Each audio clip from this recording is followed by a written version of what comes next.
안녕하세요. 생생법률쇼 진행을 맡은 양지민입니다. 법과 친해지는 제법 좋은 방법 생생법률쇼에서는요. 오늘도 크고 작은 법률 문제로 어려움을 겪고 있는 우리 시청자 여러분들을 위한 법률 상담은 물론이고요. 또 세상을 들썩이게 하는 이슈들을 법적으로 풀어보는 시사법률 토크까지 준비가 되어 있습니다. 법률과 관련해 궁금한 내용이 있으신 분들은 상담 전화 02557-8295번으로 연락을 주시거나 이 법률방송 홈페이지에 접속하신 후 법률 상담에 문의 남겨주시면 됩니다. 그리고 아래 나가는 메일로도 또 상담 문의 받고 있습니다. 각 분야의 전문 변호사가 무료로 성심성의껏 상담을 해드리니까요. 많은 참여 부탁드립니다. 그리고 지금 이 방송 유튜브를 통해서도 실시간으로 함께 방송이 되고 있습니다. 많은 시청 부탁드리겠고요. 또 유튜브를 통한 소통의 창구도 열어두도록 하겠습니다. 그럼 오늘 도움을 주실 변호사님 소개해 드리겠습니다. 김기훈 법률사무소의 김기훈 변호사님 자리하셨습니다. 안녕하세요. 예, 안녕하세요. 김기훈 변호사입니다. 오늘도 여러분들께 쉽고 명쾌하게 설명드리도록 하겠습니다. 네, 오늘 김기훈 변호사님과 함께 시작해 보도록 하겠습니다. 네, 생생법률쇼, 그럼 오늘 접수된 상담 내용부터 함께 만나보시죠. 네, 이게 바로 로맨스 사기, 그리고 여자친구에게 준 돈을 돌려받으려면 또 상사의 외모 비하, 직장 내 괴롭힘일까? 그리고 손해배상금, 이혼, 위자료도 세금을 떼나요? 이렇게 오늘 4가지 상담 내용으로 함께 만나보도록 하겠습니다. 잠시 후 김기훈 변호사님과 함께 자세하게 짚어보도록 하겠고요. 우리 시청자 여러분들도 끝까지 어떤 해결책이 제시되는지 함께 해주시면 되겠습니다. 그럼 생생법률쇼 첫 번째 코너로 바로 가보겠습니다. 저희 첫 번째 코너는요. 우리 시청자 여러분들이 법과 친해지기를 바라는 마음에서 이 다양한 코너들 마련해 두고 있는데요. 그중에서 오늘은 대법원 화제의 판결을 소개하고 또 해석해보는 판결록으로 시작해 보도록 하겠습니다. 이 뉴스와 신문에서 회자되곤 하는 이 화제의 판결, 오늘은 어떤 사건 준비하셨을까요? 예, 오늘은 이제 불성실한 진료에 대해서 설명드리겠습니다. 누군가가 수인 한도를 넘는 이제 불성실한 치료를 했고 그 여파 또는 그 여파가 아니더라도 네. 환자가 사망했을 때 과연 이거 책임을 물을 수 있을까요? 라는 거에 대해서 좀 말씀드리겠습니다. 그러니까 말로 이렇게 얼핏 들으면 사실은 뭐 누군가 견딜 수 있는 한계를 넘어서게 되면 그 부분에 대해서 뭔가 손해배상을 해줘야 된다라는 뭔가 공식같이 이렇게 성립할 것 같은 그런 느낌이 드는데요. 우선 수인 한도라는 것이 무엇인지 좀 설명 부탁드릴게요. 예, 손해배상을 인정할 것인가 인정하지 말 것인가 한 거에 대해서 수인 한도라는 개념이 있습니다. 네. 수인 한도는 우리가 이제 한도라는 개념을 많이 쓰고 그 수인은 한자입니다. 그래서 우리가 숫자는 받아들이는 게 수용하다 해서 그 숫자고 그다음 인자는 우리가 인리하다, 참을 인자입니다. 그래서 참는 거에 수용하는 게 받아들이는 게 그 한도가 과연 어디까지인가에 대해서 이 수인 한도라는 단어를 씁니다. 그 구체적으로 말씀드리면은 우리가 이제 공해나 또 소음 같은 게 있죠. 그렇죠. 공해나 이제 소음이 발생했을 때 과연 우리 생활이 방해를 입고 해를 입혔을 때 어느 정도까지 참아야 되는지에 대한 것이 바로 수인 한도입니다. 예를 들어서 공장에서 배출하는 공해가 어느 한도까지 우리가 참아야 되는지 이것이 바로 수인 한도라는 개념입니다. 뭔가 우리가 소음이라든지 아니면 뭐 공해라든지 어떠한 하나의 특정 뭐 분야라고 할까요? 특정한 지점에 있어서 우리가 어디까지 좀 참을 수 있을지 이것을 정한 것이 이제 수인 한도다라고 이해해 볼 수 있을 것 같은데요. 그러면 오늘 소개해 주실 이 사연의 판결 요지 먼저 설명 부탁드릴게요. 예, 의료진이 의료 행위를 하고 이제 진료 행위를 합니다. 네. 그 주의무를 다해야 되겠죠. 근데 주의무 위반 정도가 일반인의 입장에 봤을 때 수인 한도를 넘을 만큼 매우 현저하게 불성실한 진료를 행한 것이라고 평가될 정도에 이를 경우에는 그 자체로서 불법 행위를 이루게 됩니다. 수인 한도를 넘을 정도로 현저하게 불성실한 진료를 하였다는 점은 바로 피해자가 입증을 해야 되는데요. 네. 그리고 의료진이 그러면 의료진이 임상의학 분야에서 요구되는 수준에 부합하는 진료를 할 경우에는 불성실한 진료를 하였다고 볼 수가 없습니다. 왜냐하면 그 시대에 맞는 의료의 수준에 맞춰서 하면 되니까. 근데 만약에 그에 이루지 못한다고 하면은 네. 불성실한 진료로 볼 수가 있겠죠. 이럴 경우에 이 불성실한 진료로 인한 그거에 대한 책임 위자, 우리가 위자료 청구라고 하는데요. 불성실한 진료 그 자체로 인한 손해배상 책임이지 우리가 신체적인 손해가 발생하거나 또 정기적으로 확대되거나 그것까지는 아니고 불성실한 진료 자체만으로도 손해배상을 청구할 수가 있습니다. 그러면 말씀해주신 그 내용을 좀 들어보면 어쨌든 불성실하게 뭔가 진료 행위를 했다고 한다면 그것으로 인해서 발생한 손해에 대해서 당연히 손해배상 책임이 인정되는 거 아닐까라는 좀 생각이 들기는 하는데요. 어떤 사건이었을까요? 예, 이 사건은 2018년도 2월 달에 사건을 이제 병원에 가게 된 계기가 된 사건이고요. 네. 그리고 환자는 결국엔 2019년도 12월 달에 사망한 사건입니다. 1년 10개월 있다가 사망되었는데 2018년도 2월 달부터 있었던 일을 좀 말씀드리겠습니다. 예, 당사자는 이제 몸살 감기가 증상이 있어가지고 병원에 내원하게 됩니다. 병원에서는 그 오전 11시 10분경에 방문하게 됐는데요. 비타민 C를 포함한 우리가 많이 맞는 아미노산 영양제를 투여받게 됐습니다. 네. 그 투여받는 과정 중에 이제 불과 30분 후에 호흡곤란을 일으킵니다. 그래서 이제 의사가 추가로 수액 투여하는 게 중단된 반면에 그 전에 호흡곤란 원인을 천식으로 봐서 천식을 치료하는 액을 추가로 투여하게 됩니다. 네. 이렇게 이후에도 이게 이제 오히려 가슴이 더 계속해서 답답하다고 이제 호소를 하게 되죠. 이제 환자가. 그런데 이제 병원에서는 의사는 택시를 타고 큰 병원으로 가세요라고 이제 권고를 하게 됩니다. 네. 그래서 이제 이제 권고를 받고 나서 환자 대기실에 앉아 있다가 그래 갑자기 옆으로 쓰러지고 나서 10초 후에 다시 일어나고 반복됩니다. 그러다가 이제 부축을 받고 다른 환자의 부축을 받고 이 병원을 나오게 됩니다. 이 병원을 나오게 돼서 갑자기 이제 5분도 지나지 않고서 병원 앞에서 주차장이 이제 쓰러졌습니다. 그러고 나서 갑자기 쓰러지니까 119가 와서 큰 병원으로 응급 후송돼서 심정지가 발생했습니다. 심정지가 발생한 이후에 계속 의식 불명 상태로 있다가 2019년 12월 달에 결국엔 사망했습니다. 결국에는 어쨌든 병원에서 이렇게 쓰러졌다가 뭐 반복이 일어났다가 반복이 되기는 했지만 어쨌든 이렇게 사망하게 된 그런 상황인데요. 그러면 사실 수인한도를 넘어선 뭔가 진료 때문에 이렇게 심근경색으로 갑자기 돌아가시게 됐다라는 그런 인과관계가 뭔가 성립을 한다면 그렇다면 당연히 배상 책임이 인정이 되는 거 아닐까라고 또 생각이 들기도 하는데 원심 판단 어땠을까요? 네, 원심 판단과 이제 대법원 판단은 좀 결론은 달랐습니다. 네. 우선 원심 판단에서 설명드리겠습니다. 호흡 이제 곤란이 발생했잖아요. 호흡 네. 곤란 발생했을 때 돌아가신 분의 혈압, 그다음 맥박, 호흡수를 이제 측정하지 않았다는 게 병원에서 그렇게 했습니다. 네. 그리고 계속적으로 이런 호흡 곤란이 상태가 나면 계속적으로 지속적으로 관찰해야 되겠죠. 그리고 나서 나가라고 이제 큰 병원으로 가라고 권유를 했을 뿐이지 택시를 불러서 탑승하게 해주거나 또는 구급차를 호출해서 구급차를 통해서 큰 병원에 가게 하는 행위를 하지 않았죠. 그래서 이런 행위를 봤을 때는 불성실한 진료다. 근데 그 불성실한 진료가 바로 망인의 죽음에 이르게 될 정도였는데 그게 바로 지금까지 설명드렸던 수인 한도를 넘었다라고 판단을 했습니다.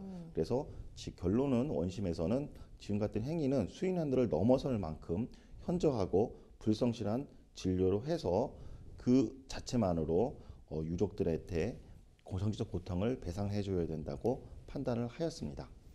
그러니까 일단은 원고의 주장을 일부 배척하는 부분이 있었음에도 불구하고 어쨌든 이 정신적 고통을 당했다 보니까 그 부분에 대해서는 뭐 배상을 해야 된다라는 이제 취지로 읽히는데요. 의료진 입장에서는 좀 억울하게 느껴질 수도 있는 그런 판결이었던 것 같습니다. 결국에는 좀 상고를 한 것으로 보이고요. 언급을 해주셨지만 원심 판단과 달랐다라고 말씀을 해주셨어요. 대법원은 어떻게 봤을까요? 네, 원심은 이제 원심 판단과 달랐는데 결론적으로 맡으면 바뀌었습니다. 책임이 없다고 되었습니다. 네. 그 과정을 좀 어떤 논리로 인해서 병원 측에 책임이 없는지 설명드리도록 하겠습니다.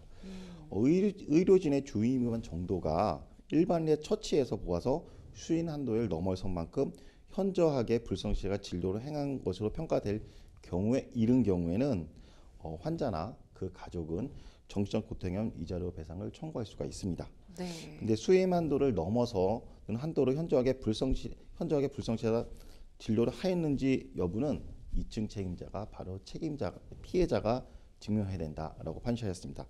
그러면서 그 어느 정도 수준, 즉 의료진의 임상학적 분야에서 요구되는 수준에 부합하는 진료를 한 경우에는 손해배상을 청구할 만큼 인정할 만큼 불성실한 진료를 하였다고 평가할 수가 없다라고 판시하면서 즉 수인 한도를 넘는 현저한 불성실한 진료는 의료진에게 현저한 주의 의무 위반이 있음을 전제로 했습니다.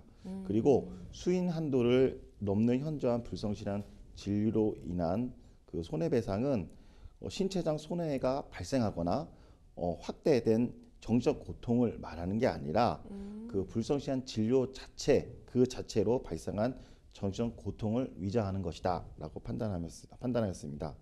그래서 만약 이제 그래서 진료 후 그렇다면 신체적 손해가 발생하지 않다 하더라도 불성실한 네.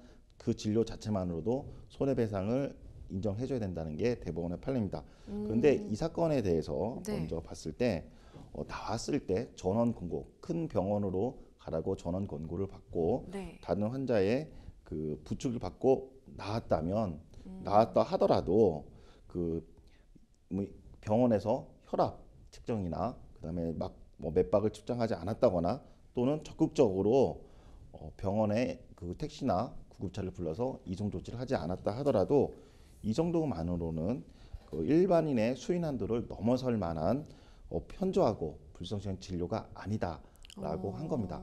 그래서 맥박 측정이나 그다음에 호흡 측정 그리고 택시나 구급차를 부르지 않았다 하더라도 이 상황에 봤을 때는 그 정도로 불성실한 진료가 아니다라고 판단한 사례입니다. 즉 원심하고 대법원은 다르게 손해배상을 인정해주지 않았습니다. 일단은 지금 환자분께서 뭐 사망을 하셨기 때문에 사실 유족분들 입장에서는 조금 납득이 되지 않는다라고 생각을 하실 수도 있는 좀 판결의 결론인 것 같기도 합니다. 하지만 대법원에서 가장 중요시하는 그 기준, 수인 한도라는 것이 있었고 명확하게 그리고 이것을 넘어서는 정도의 뭔가 이 병원에서의 불성실함이 없었다라고 한다면 그렇다면 법원에 그 책임을 묻기는 병원에 그 책임을 묻기는 좀 어렵겠다라는 취지로 좀 해석이 됩니다.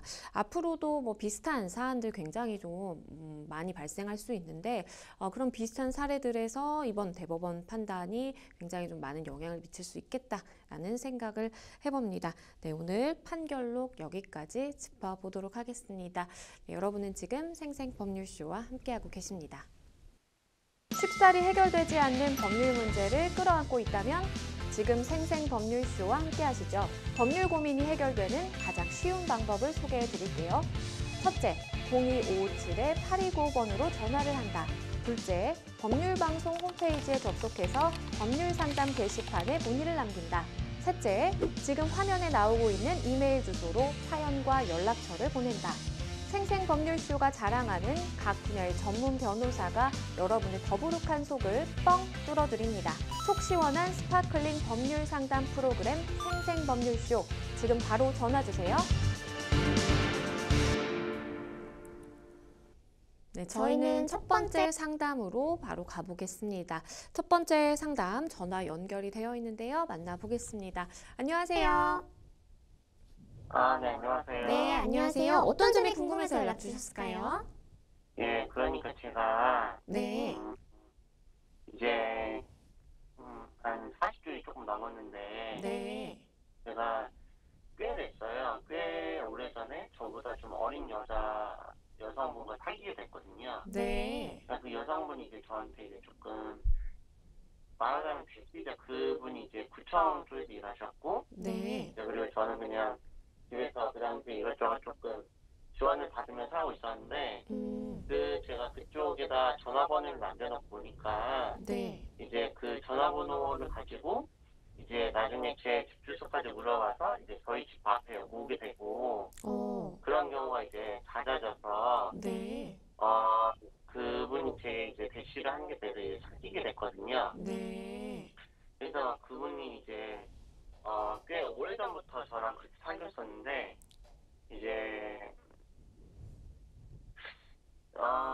사귄 게 한 십몇 년 전이라면은 네. 얼굴을 못 보고 지낸 지가 벌써 한 8, 9년이 넘은 것 같아요. 네.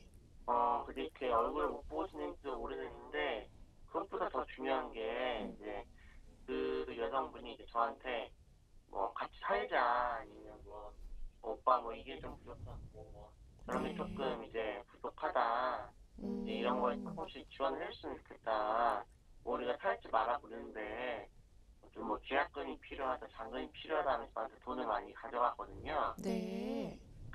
그런데 이제 얼굴을 못 본 지도 못 본 건데, 이제는 연락이 좀 뜸하다 보니까 연락도 잘 안 되고, 이 여자가 이제 우리가 살 집은 고사하고, 이제 돈을 다 간사하고 있는 건지, 제가 알기로는 이제 그 여자 구청에서 일했다고 했죠, 제가. 네.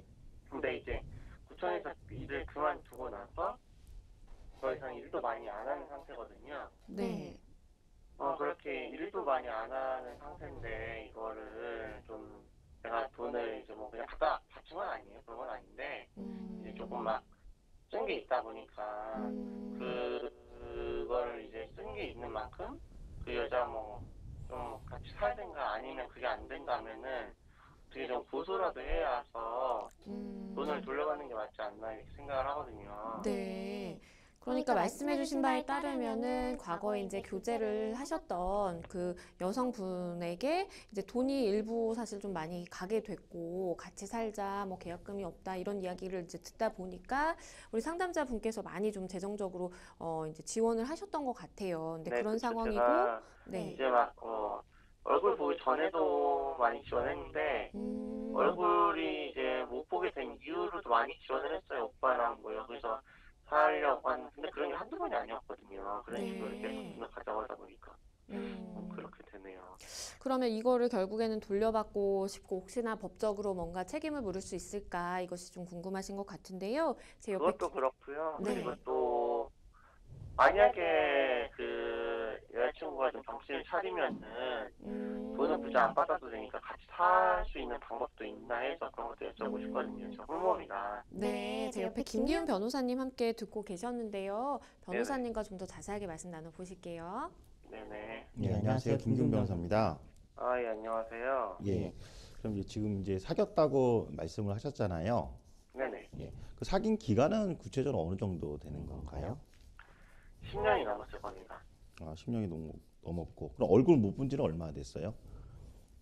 그거는 정확히 모르겠는데 어느 순간부터 뜬 보더니 아예 못 보게 된 게 적어도 한 8년 이상이지 않을까. 8년 이상. 그러면 기존에 이제 뭐 계약금이나 잔금 필요하다고 해서 돈을 주셨다고 하셨는데, 근데 그거는 이제 한참 사귈 때 그렇게 돈을 주셨던 건가요? 지금도 사귀고는 있어요. 지금도 사귀고는 있는데,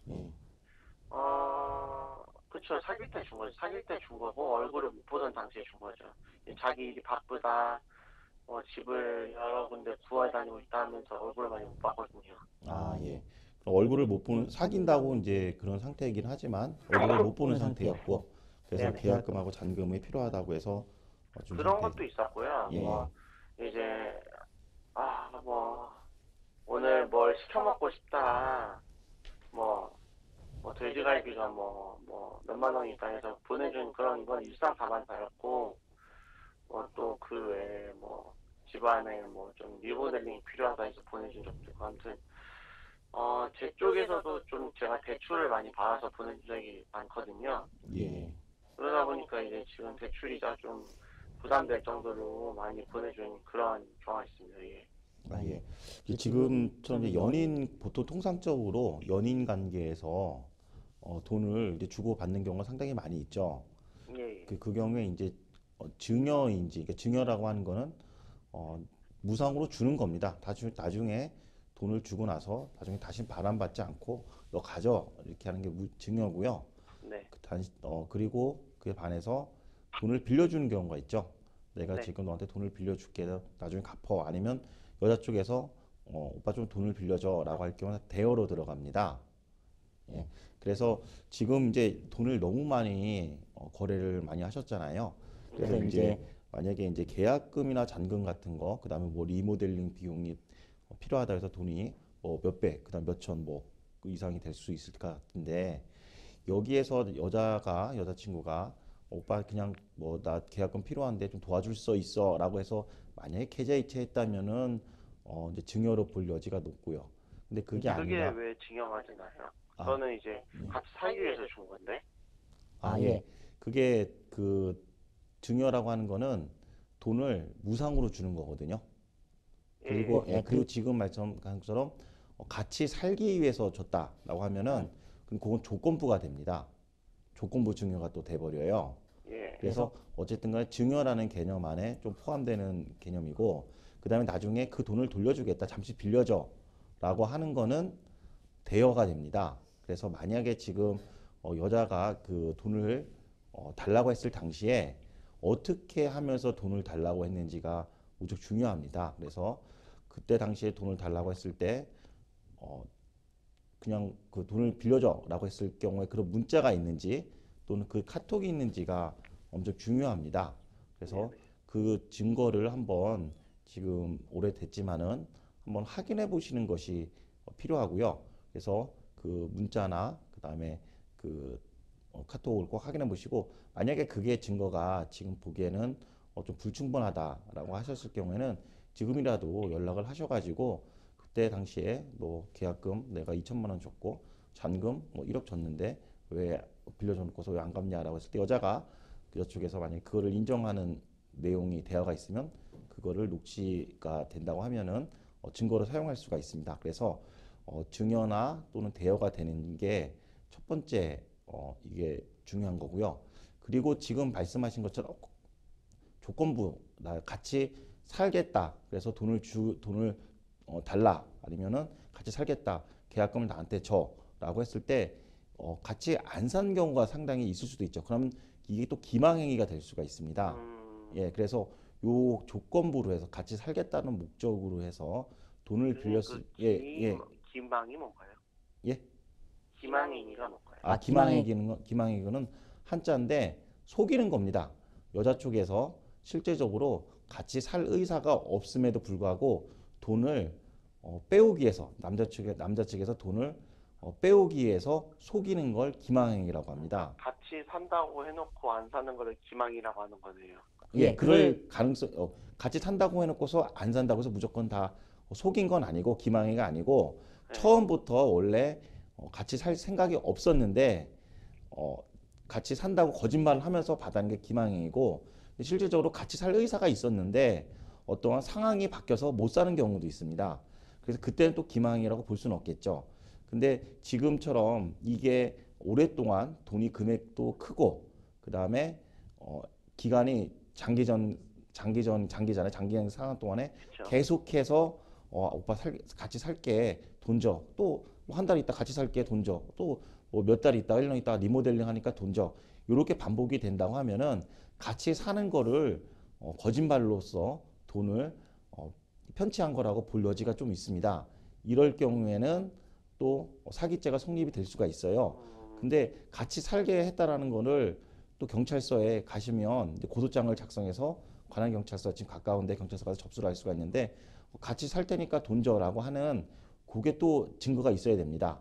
아까 말씀드린 것처럼 문자나 또 카톡을 면밀히 살펴보셔가지고 그때 같이 살게라고 했는데 같이 살게라는 이 문구가 있었다고 하면은 그게 조건부로 해서 증여로 해서 이 조건을 기망해 있다고 해서 사기죄가 성립이 될 수가 있습니다.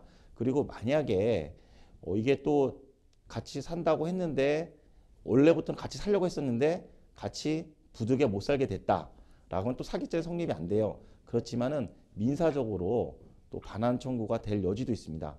금액이 너무 크고 장기적이다 보면은 판사도 조건부를 이 사람이 기망해서 민사적으로 봤을 때 좀 반환해도 된다라고 하는 판례가 있기 때문에 지금 같은 경우 좀 그 증거가 그 돈을 넘겼을 때 당시에 증거가 매우 중요합니다. 만약에 사기죄를 고소를 했는데 사기죄가 성립이 될 수가 있잖아요. 그러면은 그 민사적으로도 불법 행위로 인한 손해배상 청구를 할 수가 있습니다. 근데 이 지금 지금 시간이 좀 오래됐는데 불법 행위에 의한 손해배상 청구는 그 내가 사기를 당했다. 라고 한 것을 안 날로부터 3년이고 그렇게 사기를 친 날로부터 10년입니다. 사기를 친 날의 기준은 이제 계약금 같은 경우 장 같은 거 리모델링 금액이 크잖아요. 계좌이체를 기준으로 보통 하거든요. 계좌이체한 날. 그래서 계좌이체를 한 날로 10년이면 일단은 간당간당하네요. 그 민사적으로 손해배상 청구를 또 할 수가 있습니다. 그래서 지금 일단은 이 증거 확보가 엄청 중요합니다. 첫 번째, 지금 말씀 제가 드린 것처럼 이게 증여인지 대여인지 살펴보고 증여로 할 경우에는 원칙적으로 반환을 청구 못하고 대여는 반환 청구 가능하고 그래서 증여에서도 증여라 하더라도 조건부 증여에서 이 조건을 기망했으면 사기죄가 성립돼서 불법행위로 인한 손해배상 청구권이 가능할 수가 있고 만약에 그 또 사기죄가 성립될 수 있고 만약에 조건이 사기가 아니라면 민사적으로 자신의 의무를 불이행한 점을 인해서 반환 청구가 될 수가 있습니다. 그리고 또 한 가지 증여라 하더라도 나중에 여자 쪽에서 돈을 공짜로 받은 건 맞는데 나중에 돌려주겠다 이렇게 반환하기 주로 약정하는 경우가 있잖아요. 이렇게 약정하는 경우에도 또 남자 측에서 받을 수가 있습니다. 근데 일부 예외적인 경우에 남자가 여자를 계속 헤어지면서 돈 달라 왜 했을 경우 여자가 그냥 홧김에 주겠다고 할 경우에는 이 의사표시가 진정한 것이 아니라고 봐서 반환 의사표시를 했다 하더라도 반환이 효력이 없다라고 하는 판례도 좀 있습니다. 그래서 지금 같은 경우에 이 증거 싸움이거든요. 그래서 아마 금액이 나간 것 같은 경우는 아마 큰 금액이라서 입증을 할 수 있을 것 같은데 이걸 여보세요? 예, 잘 안 들리네. 여보세요? 예. 돈이 나간 거에 대한 입증을 할 수가 있는데 네네. 예, 돈이 왜 나갔는 거에 대한 입증이 지금은 가장 중요한 포인트입니다. 예, 그래서 왜 나갔는 거에 대한 입증은 바로 문자나 그다음 카톡이나 아니면 지금이라도 왜 나갔는 거에 대한 증거 자료를 만들어 놓으시는 것이 중요합니다. 그리고 아까 전에 계약금이나 잔금 같은 경우에 뭐 부동산을 매수하거나 뭐 임대차 계약을 체결하면서 전세 보증금 나갈 수가 있잖아요. 이 아파트나 뭐 전세 보증금에 대해서 내가 가압류를 할 수가 있습니다. 채권 가압류인데 채권 가압류 신청도 하면은 나중에 본안 소송에서 이기면 이 돈도 지금 회수 받을 수가 있습니다. 네, 변호사님 말씀해주신 사항 잘 참고하시면 좋겠습니다. 네, 오늘 전화 주셔서 감사합니다. 네, 감사합니다. 네, 일단은 우리 상담자분께서 사실 뭐 계약금이라는 명목 아니면 이런저런 명목으로 이제 금전이 이제 연인 관계에 오가다 보니까 이걸 좀 어떻게 해결을 해보면 좋을까라는 좀 고민을 많이 하셨던 것 같습니다. 마지막으로 변호사님께서 조언 주신다면 어떤 게 있을까요? 예, 연인 관계에서는 돈을 보통 많이 주고 받습니다. 근데 어떤 목적으로 어떤 경위로 돈이 넘어가게 됐는지가 우선적으로 사실관계를 파악을 합니다. 네. 원칙적으로 증여는 같은 경우는 반환하지 못하고요. 대여는 반환받을 수가 있습니다. 그리고 증여 같은 경우에 지금 전에 조건부가 될 경우에는 반환 네. 여지가 조금이라도 있습니다. 그리고 여자 측에서 증여 받았다라도 돌려줄게라고 할 경우에는 뭐 예외적인 사유가 있지만 반환해 줄 수 있는 경우가 높습니다. 그래서 이거에 대한 증여냐 대여냐에 대한 증거 자료를 가장 우선적으로 확보하는 것이 필요합니다. 네, 우리 상담자분 뭐 지금도 좀 교제 중이시고 연락 중이시다고 하셔서 고민이 좀 되실 것 같은데요. 잘 좀 변호사님께서 말씀해주신 사항 고민을 해보시면 좋겠습니다. 네, 저희는 또 다음 상담으로 넘어가 보겠습니다. 다음 법률방송 이메일을 통해 접수된 내용입니다. 함께 만나보실게요. 이 5년 전 대학교에 갓 입학한 여학생을 알게 됐습니다. 저와는 나이 차이가 20살이나 났지만 이 좋은 감정으로 만나게 됐습니다. 보통 일주일에 2번 정도 만났고 저는 그녀의 대학 등록금과 생활비까지 줬습니다. 그렇게 5년이라는 시간 동안 저는 그녀에게 모든 걸 줬습니다. 하물며 제가 손댔던 주식 투자도 잘 돼서 보석, 가방 선물도 수시로 줬습니다. 또 7천만 원 정도 되는 이 외제차까지 선물을 했는데요. 그렇게 만난 지 5년 정도 됐을 무렵 그녀의 행동이 점점 수상해지기 시작했습니다. 자꾸 거짓말을 하고 또 제 전화를 받지 않았죠. 한 번은 집 앞에서 하염없이 기다려봤는데 역시나 다른 남자가 생겼더군요. 그동안 제가 준 생활비로 생활을 하면서 다른 남자를 만나고 있었다니 그 배신감은 이루 말할 수 없이 괴로웠습니다. 이후 더 이상 저를 만나지 않겠다는 짧은 문자를 받았습니다. 속상한 마음에 그동안 제게 받은 등록금, 생활비, 그리고 자동차 등을 다시 돌려달라고 했더니 우리 관계는 원조 교제였고 본인이 저를 만나줬기 때문에 당연히 받을 수 있는 돈이다라고 이야기를 하는 겁니다.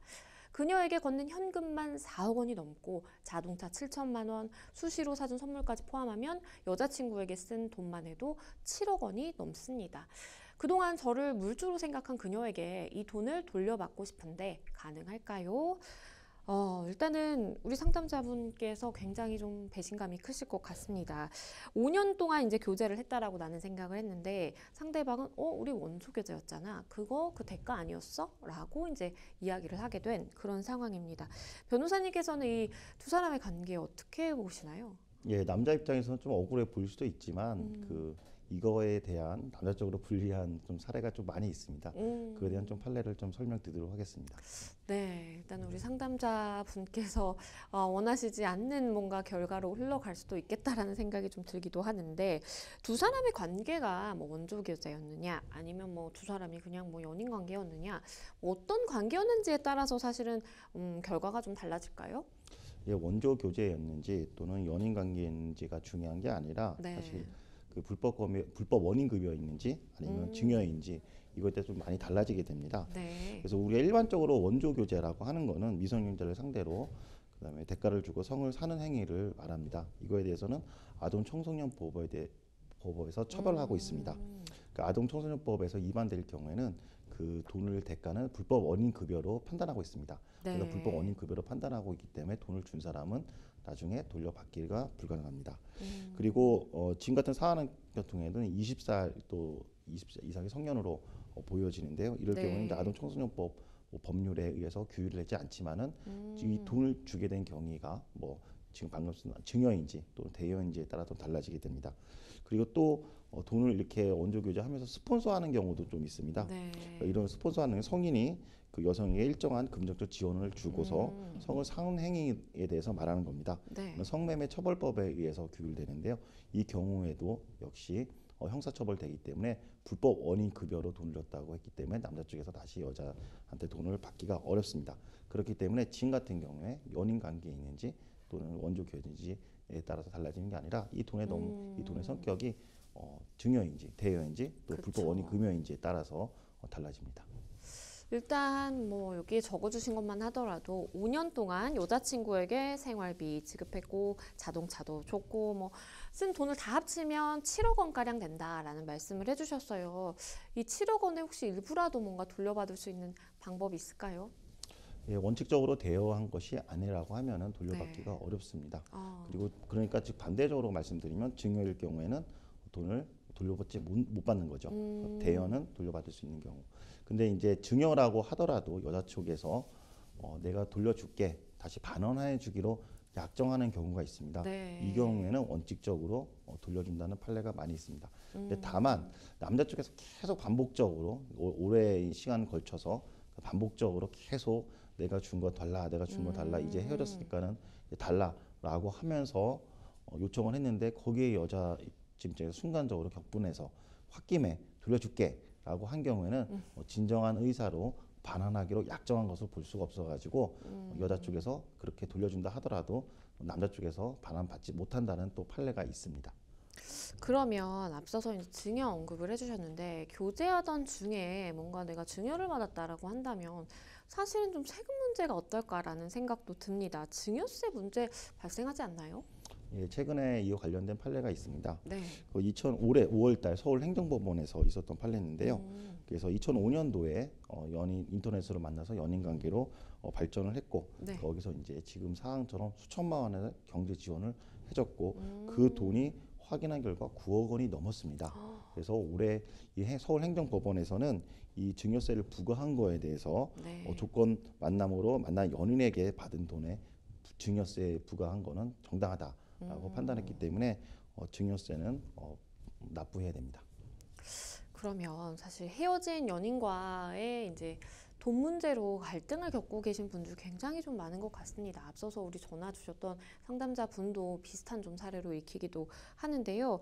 이런 돈 문제로 좀 연인과의 문제가 있는 분들께 좀 변호사님께서 마지막으로 조언 주신다면 어떤 게 있을까요? 예, 돈 문제로 나중에 헤어질 때, 그 연인 간에 헤어질 때 항상 자기가 졌던 돈에 대해서 다시 한번 생각하게 되는데요. 네. 그냥 연인 사이에서 졌다, 그냥 아무런 대가 없이 졌다라고 하면 증여로 보기 때문에 돌려받지 못합니다.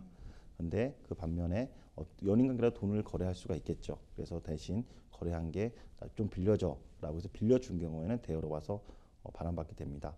연인 관계 보통 증거를 남기지 않기 때문에 네. 이거에 대해서 돌려받지 못하는 경우가 있기 때문에 즉 법원에서는 이게 연인 관계였는지 그럼으로써 이게 대여를 한 것인지 증여를 한 것인지에 대해서 판단을 하기 때문에 꼭 증거 자료가 있어야 됩니다. 만약에 돌려달라고 하는 원고 입장에서 대여라는 거를 입증을 못한다고 하면은 패소하게 됩니다. 사실 이렇게 연인 간에 아니면 헤어진 이후에 옛 연인과 이런 문제 정말 많습니다. 그렇기 때문에 사실은 뭐 돈거래를 부득이하게 해야 된다라는 그런 상황이 생긴다면 뭐 차용증이라든지 뭔가 좀 증거를 남겨두시는 게 나중을 위해서 좀 좋지 않을까라는 생각을 해봅니다. 우리 상담자분도 모쪼록 잘 해결이 되시면 좋겠습니다. 네, 여러분은 지금 생생법률쇼와 함께하고 계십니다. 쉽사리 해결되지 않는 법률 문제를 끌어안고 있다면 지금 생생법률쇼와 함께하시죠. 법률 고민이 해결되는 가장 쉬운 방법을 소개해 드릴게요. 첫째, 02557-8295번으로 전화를 한다. 둘째, 법률방송 홈페이지에 접속해서 법률상담 게시판에 문의를 남긴다. 셋째, 지금 화면에 나오고 있는 이메일 주소로 사연과 연락처를 보낸다. 생생법률쇼가 자랑하는 각 분야의 전문 변호사가 여러분의 더부룩한 속을 뻥 뚫어드립니다. 속 시원한 스파클링 법률 상담 프로그램 생생법률쇼. 지금 바로 전화주세요. 네, 저희는 또 다음 상담으로 넘어가 보겠습니다. 다음 법률방송 이메일을 통해 접수된 내용입니다. 함께 만나보시죠. 회사에서 3년 동안 팀장님이 못생겼다고 하고 멍청하다는 말도 많이 하시는데 그럴 때마다 웃으면서 넘어가긴 하는데 이거 직장 내 괴롭힘 아닌가요? 팀장님 얼굴에 대고 욕을 할 수는 없으니 웃으면서 대답하고 시키는 것도 다 하는데 지속해서 저를 비하하는 언행을 서슴지 않습니다. 직장 내 괴롭힘으로 신고가 가능할까요? 일단은 직장 상사 정말 매주 매일 이렇게 마주해야 되잖아요. 그런데 이렇게 못생겼다, 외모 비하 발언을 계속해서 듣는다면 정말 좀 상처를 많이 받으실 것 같습니다. 누군가는 장난으로 하는 말일 수 있겠지만 이제 듣는 입장에서 굉장히 기분 나쁘고 고통스럽다면 이건 좀 생각해 볼 문제인 것 같아요. 이렇게 상사가 지속적으로 외모 비하라든지 아니면 뭔가 비난하는 그런 언행을 한다면 이것도 직장 내 괴롭힘으로 볼 수 있을까요? 예, 업무를 하는 데 있어가지고 외모는 그렇게 중요한 건 아닙니다. 그렇죠. 관련이 없겠죠. 네. 근데 이거에 대해서 계속 외모에 대해서 비하 발언을 하면은 그 비하 발언 들은 직원은 상당히 스트레스를 받을 겁니다. 그래서 네, 정신적 그렇죠. 고통이 오겠죠. 이것은 그 직장 내 괴롭힘에 해당됩니다. 직장 내 괴롭힘에 해당이 된다라는 이제 말씀을 해주셨어요. 많은 분들이 직장 내 괴롭힘 금지법이 있대라고들 알고 계시는데 그럼 규정이 이제 법률에 어떻게 좀 규정이 돼 있을까요? 예, 우리가 이제 직장 내 괴롭힘 금지법 이렇게 법이 따로 있는 건 아니고요. 네. 근로기준법 내에서 규정되고 있습니다. 네. 예, 근로기준법 76조의 2에 규정되어 있습니다. 그 살펴보면요, 직장에서의 지위 또는 관계를 이용해, 그러니까는 상사로서의 지위를 이용하는 겁니다. 이용해서 업무상 적정 범위를 넘어, 그래서 외모는 저 업무와 관련이 없겠죠. 그래서 이 관계를 적정 범위를 넘어서 신체적, 전치적, 정신적 고통을 주거나 근무 환경을 악화시키는 행위는 직장 내 괴롭힘에 해당한다라고 규정되어 있습니다. 그래서 직장 내에서 지위, 그 다음에 업무상 적정 범위를 넘고, 그 다음에 신체적 또는 정신적 고통을 주거나 근무 환경을 악화시키는 경우에는 근로기준법 76조의 2에서 직장 내 괴롭힘에 해당한다고 규정하고 있습니다. 이럴 경우에는 피해자는 누구든지 사용자에 대해서 신고할 수가 있습니다. 네. 그리고 피해자는 자신에 대해서 보호 조치를 해달라, 그리고 가해자한테는 징계 등을 해달라라고 요청할 수가 있습니다.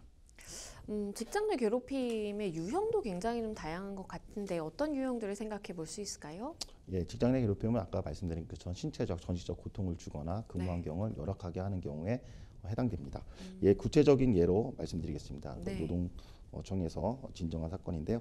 플라스틱 자를 이용해서 피해자를 폭행하거나 플라스틱 자를 들고 손을 있게 하거나 그다음에 면전 앞에서 비웃거나 욕설하거나 비난하거나 하는 것도 언어적으로 정신적 고통에 해당합니다. 네. 또 근거 없이 해고 등을 언급하는 경우, 그다음에 회식을 강요하거나 만약에 회식을 불참할 경우 인사상 불이익을 주겠다라고 하는 것도 직장 내 괴롭힘에 해당됩니다.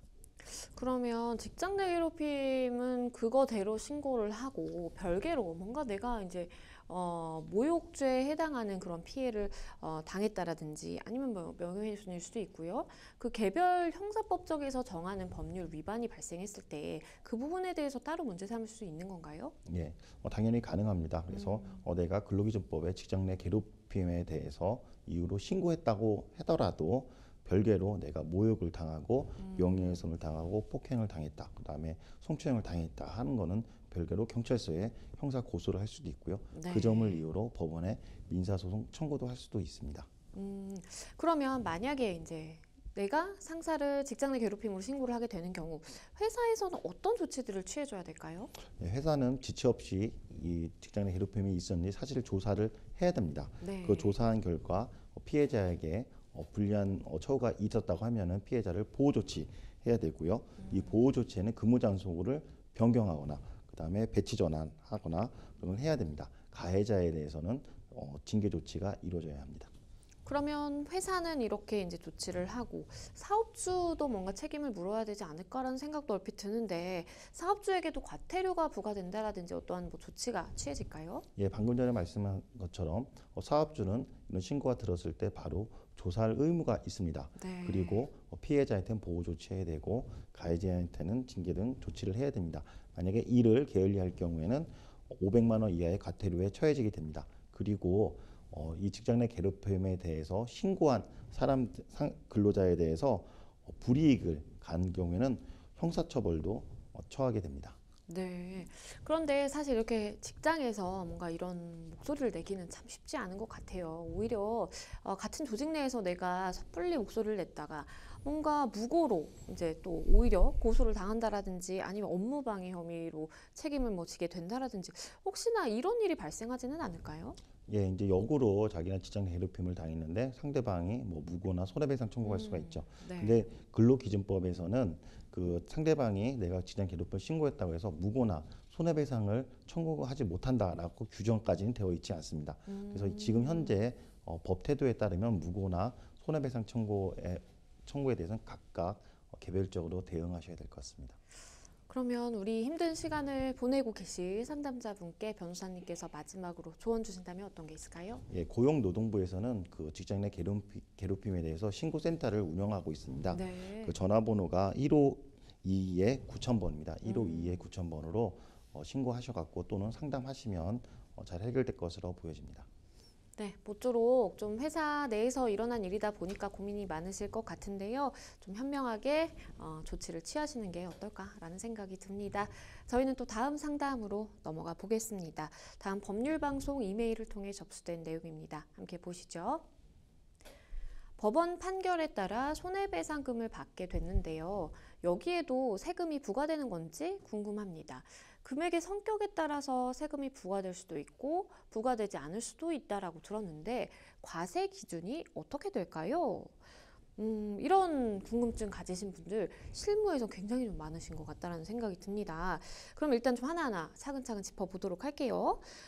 일단은 기타 소득의 과세가 되는데 우리가 기타 소득이라고 하면 뭘 의미하는 걸까요? 예, 기타 소득은 소득세법 제21조에 규정되어 있습니다. 네. 기타 소득은 우리가 이자 소득, 그다음에 배당 소득, 사업 소득, 근로소득, 연금소득 등을 제외한 나머지 소득을 기타 소득이라고 규정하고 있습니다. 구체적인 예로 말씀드리면 네. 상금, 포상금, 복권 당첨금, 계약금, 계약의 해제로 인한 위약금이 바로 이 기타 소득에 해당됩니다. 그러면 일단은 어떠한 상대방의 불법 행위가 있었고 그로 인해서 나에게 이제 손해가 발생해서 그 이후에 법원의 뭔가 조정 결정 등에 따라서 지급을 받게 된 나의 손해배상 이제 액수, 내가 받은 그 금액 같은 경우에는 기타 소득에 해당한다라고 봐야 될까요? 예, 기타 소득에 해당되지 않습니다. 음. 예, 조세심판원은 명확하게 판시하고 있는데요. 네. 불법 행위로 인하여 손해가 발생한 청구인들의 이제 손해배상 소송에서 법원의 화해 경고 결정에 따라서 지급한 손해배상금은 소득세법 21조에서 정한 기타 소득으로 볼 수 없다라고 명시적으로 규정하고 있습니다. 그래서 기타 소득에 해당되지 않습니다. 그러면 어떠한 내가 정신적 피해를 입어서 역시 손해배상을 받는 경우가 있을 것 같은데요. 그때는 좀 어떨까요? 예, 소득세법은 명확하게 규정된 경우에만 과세를 할 수가 있습니다. 네. 예, 그래서 지금같이 말씀하신 정신적 피해에 대한 손해배상금에 대해서는 구체적으로 명시되어 있지가 않습니다. 아. 그렇기 때문에 위자료는 손해배상금은 과세를 할 수가 없습니다. 네, 계속 좀 반복되는 이야기 같기도 한데 그래도 우리 상담자분께서 좀 하나하나 이건 될까요? 저건 될까요? 이렇게 남겨주셔서 좀 여쭤볼게요. 그렇다면 이제 위자료 부분에 대해서도 언급을 해주셨는데 이혼을 할 때 위자료 같은 경우에는 뭔가 좀 다른 점이 있을까요? 예, 방금 전에 이제 정식적 위자료에 대해서 소득세를 부과할 수 없다라고 말씀드렸지 않습니까? 네. 우리가 이혼할 때 위자료도 사실 정식적인 피해에 대한 손해배상을 같은 성격을 가지고 있습니다. 네. 그렇기 때문에 이것도 마찬가지로 세금을 부과할 수가 없습니다. 네, 그러니까 이제 세법상에는 사실은 이제 딱딱 명시적으로 규정이 된 명시가 된 부분에 한해서만 사실은 이제 과세라든지 징수가 이루어질 수가 있기 때문에 그 외에 해당하는 경우에는 사실은 이제 뭐 과세가 되지 않겠죠. 역시나 같은 맥락에서 보자면 정신적 피해에 대한 위자료든 아니면 내가 이혼을 할 때 발생하는 그 정신적 손해에 대한 위자료든 사실 좀 동일하게 봐야 될 것이고 그때는 사실은 이제 과세가 되지 않는다라는 말씀을 해주셨는데요. 그렇다면 위자료가 아니라 우리가 이혼할 때 재산 분할을 또 하잖아요. 재산 분할을 하면 사실은 내가 사실 목돈이라고 볼 수 있는 거액의 금전이 나에게 한꺼번에 들어오기도 하는데 그런 경우에는 또 세금 문제는 어떻게 봐야 될까요? 예, 이혼 신재 재산 분할은 우리가 혼인 관계 중에 공동으로 형성한 재산을 기여도에 따라서 나누는 것을 말합니다. 네. 그래서 즉 재산 분할에 따라서 새롭게 소득이 생기는 게 아니라 기여도에 따라서 나누는 것에 불과합니다. 그래서 네. 대법원은 이혼에 따른 재산 분할은 부부가 혼인 중에 취득한 실질적인 공동 재산을 청산 분배하는 걸 주된 목적으로 하는 제도다. 그러므로 재산의 무상 이전으로 볼 수 없다라고 하면서 원칙적으로 과세 대상이 되지 않는다라고 판시하였습니다. 네, 사실은 혼인 중에 이룩한 그 재산이고 내가 뭔가 새롭게 어디선가 이렇게 소득 발생으로 인해서 이제 들어온 금전이 아니기 때문에 이 부분에 대해서는 과세 대상이 안 된다라는 이제 판결도 소개를 해주셨는데요. 그러면 이 부분은 어떨까요? 뇌물을 받게 되는 경우, 뇌물은 어떻게 봐야 될까요? 뇌물은 과세 대상이 된다고 명확하게 규정되어 있습니다. 소득세법 제21조 23호에서 뇌물을 기타 소득으로 정하고 있습니다. 그래서 네. 원칙적으로 과세 대상으로 판시하고 있습니다. 다만 이제 그 뇌물 같은 경우는 추후에 몰수나 추징 같은 경우가 될 수가 있죠. 그쵸. 그래서 이렇게 몰수가 추징이 될 수 있는 후발적 사유가 발생한다고 하면은 소득이 실현되지 아니한 것으로 보겠죠. 그렇기 때문에 이 경우에는 세금 납부 의무가 없다라고 하는 게 대법원의 입장입니다. 네, 이렇게 우리 상담자분께서는 사실은 법원 판결에 따라서 내가 손해배상 받게 됐는데 여기 혹시 나중에라도 뭐 세금 문제 발생하는 거 아닌가라는 우려가 좀 있으셨던 것 같고 그 항목별로 하나하나 이런 경우에는 될지 어떨지 상세하게 좀 짚어봤습니다. 변호사님께서 좀 상세히 설명을 해주신 만큼 각 항목에 따라서 좀 한번 비교를 해보시고 보시면 좋을 것 같아요. 네, 생생법률쇼 마칠 시간이 다 됐습니다. 오늘 함께 해주신 김기웅 변호사님 감사합니다. 네, 고맙습니다. 네, 오늘 저희가 준비한 내용 여기까지입니다. 다음 시간에 다시 찾아뵙겠습니다. 시청해주신 여러분 고맙습니다.